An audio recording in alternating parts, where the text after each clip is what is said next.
आज हम बात करेंगे transport across the nuclear pore, या हम कह सकते हैं बात करेंगे न्यूक्लियर ट्रांसपोर्ट की।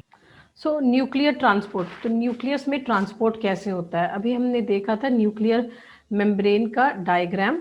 अगर हम इसको रफ में ऐसे बनाएं तो ये जो न्यूक्लियर मेम्ब्रेन है ये कंटिन्यूअस नहीं होती, बीच बीच में जो ये पोर्स होते हैं उसको हम न्यूक्लियर पोर कहते हैं, और इससे न्यूक्लियोप्लाज्म और साइटोप्लाज्म में कनेक्शन बना रहता है। ट्रांसपोर्ट कैसे होगा? Across this nuclear pore.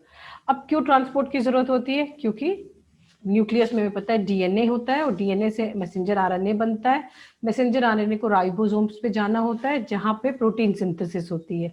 तो न्यूक्लियस के बाहर जाना है। और न्यूक्लियस के अंदर क्यों आना है? क्योंकि न्यूक्लियस के अंदर डीएनए के साथ हिस्टोन प्रोटीन्स के साथ क्रोमोसोम बनता है। तो अगर हिस्टोन प्रोटीन्स को या बहुत सारे प्रोटीन्स को अंदर भी आना होता है, तो न्यूक्लियस के अंदर और बाहर transport across the nuclear pore कैसे होता है, ये अभी हम देखेंगे। तो लेट्स से कि एक ऐसा स्कीमेटिक डायग्राम हम बना रहे हैं न्यूक्लियर पोर का। एक ये न्यूक्लियर पोर का डायग्राम है। इस तरफ यहाँ ऊपर की तरफ साइटोप्लाज्म है और ये नीचे की तरफ हमारा न्यूक्लियस है। अक्रॉस ये पोर के कैसे प्रोटीन्स ट्रांसपोर्ट होते हैं? तो प्रोटीन दो तरह से ट्रांसपोर्ट हो सकते हैं। एक हो सकता है पैसिव डिफ्यूजन, जो स्मॉल प्रोटीन्स होते हैं, जैसे 50 kDa से ज़्यादा छोटे जो प्रोटीन्स होते हैं वो पैसिवली डिफ्यूज कर जाते हैं।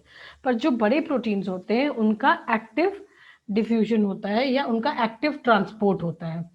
एक्टिव ट्रांसपोर्ट के लिए हमें पता है एनर्जी की जरूरत होती है। Active transport is transport, active transport का मतलब होता है कि transport against the concentration gradient with the help of energy.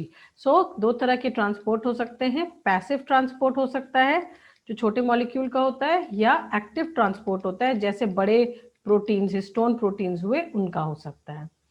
अब इस प्रोसेस को समझने से पहले हम ये बात समझेंगे कि जो भी प्रोटीन्स को ट्रांसपोर्ट होना होता है उन प्रोटीन्स पर एक स्पेशल डोमेन्स होते हैं, या हम कह सकते हैं कि उनमें स्पेशल अमीनो एसिड सीक्वेंसेस होते हैं।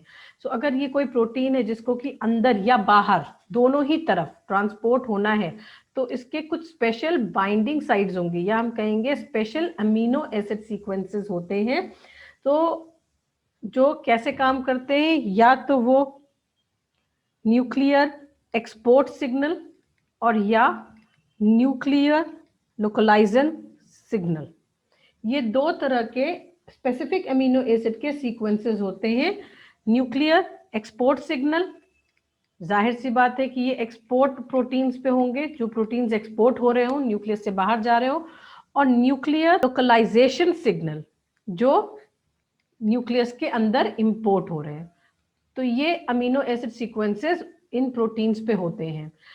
Nuclear export signals generally leucine rich होते हैं, अमीनो एसिड ल्यूसीन रिच होते हैं, और न्यूक्लियर लोकलाइजेशन सिग्नल्स जो होते हैं वो जनरली लाइसिन रिच होते हैं। और ये इन प्रोटीन्स पर, जैसे जो इस प्रोटीन को मान लीजिए ट्रांसफर होना, उसको हम कह सकते हैं कार्गो प्रोटीन, वो प्रोटीन जिसको ट्रांसफर होना है। अगर इस प्रोटीन को अंदर की तरफ जाना है, न्यूक्लियस के इंपोर्ट होना है, तो इस पे NLS अमीनो एसिड सीक्वेंस होगा, यही इसका बाइंडिंग साइट होगा।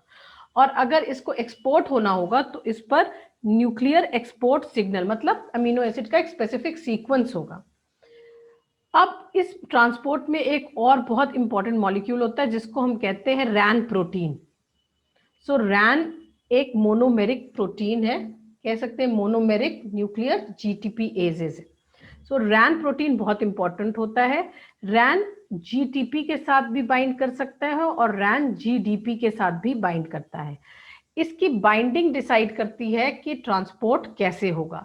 न्यूक्लियस में अंदर की तरफ हमें रैन GTP मिलता है, और ये रैन GTP जैसे रैन GTP से बाइंड करता है, ये बाहर की तरफ जा सकता है, ये फिर साइटोप्लाज्म की तरफ जाएगा।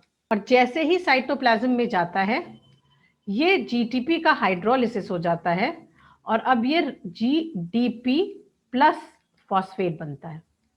तो साइटोप्लाज्म में जैसे ही रैन GDP बनता है, ये वापस न्यूक्लियस की तरफ मूव करता है।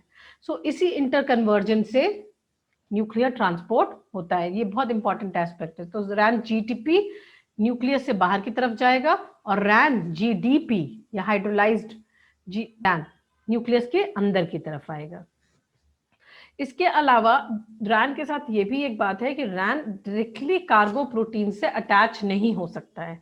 इसके लिए हमारे पास स्पेशल प्रोटीन्स होते हैं, जैसे इंपोर्ट करने वाले प्रोटीन्स इंपोर्टिन और एक्सपोर्ट करने वाले प्रोटीन्स जो है उनको हम कहते हैं एक्सपोर्टिन। तो रैन जीटीपी बाइंड फॉर्म में रहता है, ये बाहर की तरफ जाता है, बाहर हाइड्रोलाइज होता है। जैसे ही हाइड्रोलाइज होता है रैन फ्री हो जाता है, फिर वो अंदर की तरफ आता है, फिर जीटीपी बनता है, फिर वो बाहर जाता है, हाइड्रोलाइज होता है और रैन अंदर आता है। अब इस प्रोसेस में रैन में जीटीपी बाइंड करने के लिए एक इंपॉर्टेंट एंजाइम होता है जिसको हम कहते हैं जीईपी। सो रैन में जीटीपी कौन ऐड करता है? एंजाइम का नाम है GEP, guanine nucleotide exchange factor. Guanine nucleotide exchange factor. ये रैन जब अंदर आता है तो इस पे जीटीपी लगाने का काम जीईपी करता है, और जब ये रैन जीटीपी साइटोप्लाज्म में जाता है तो इसकी हाइड्रोलिसिस करने का काम जीएपी एंजाइम करता है।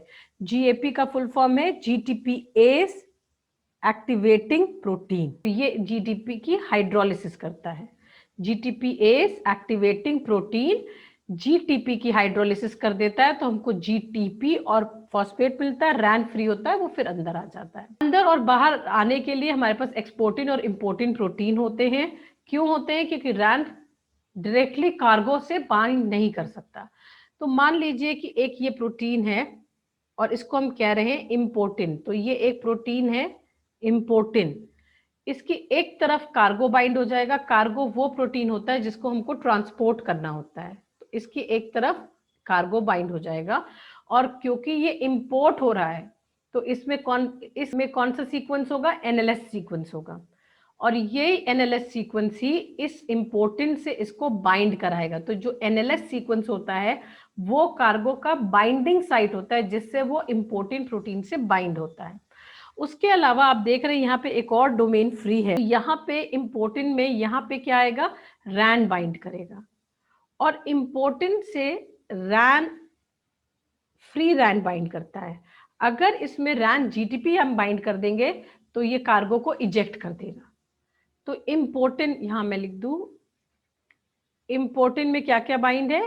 रैन है और कार्गो प्रोटीन है, और इस कार्गो प्रोटीन की बाइंडिंग साइट क्या है? एनएलएस है। अब जैसे ये स्ट्रक्चर यहाँ पे है, साइटोप्लाज्म में कोई प्रोटीन है जिसको कि अंदर इंपोर्ट होना है, तो क्या होगा? इंपोर्टिन पे वो कार्गो प्रोटीन लोड होगा, और क्योंकि यहाँ पे फ्री रैन है, सो फ्री रैन इससे अटैच हो जाएगा, और जैसे रैन इससे अटैच होगा ये अंदर की तरफ इंपोर्ट करेगा।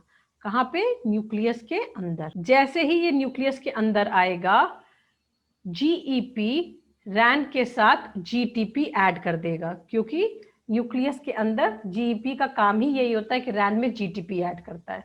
तो जैसे हमारा कार्गो प्रोटीन आएगा, इंपोर्टिन कार्गो प्रोटीन को लेके आएगा, यहाँ पे रैन है और रैन में जीटीपी बाइंड हो जाएगा। जैसे ही रैन में जीटीपी बाइंड होगा इंपोर्टिन कार्गो प्रोटीन को इजेक्ट कर देगा, अनलोड कर देगा। अनलोड कर देगा तो फिर ये इंपोर्टिन फ्री हो जाएगा, ये फिर बाहर की तरफ जाएगा। जैसे ही बाहर जाएगा रैन जीटीपी की हाइड्रोलिसिस हो जाएगी, रैन फ्री हो जाएगा, और अब इंपोर्टिन में कोई और कार्गो प्रोटीन ऐड होगा, फिर वो अंदर की तरफ आ जाएगा। सो इस तरह से प्रोटीन इंपोर्ट हो रहा है। अब हम लोग देख लेते हैं कि प्रोटीन एक्सपोर्ट कैसे होता है। एक्सपोर्टिन प्रोटीन होते हैं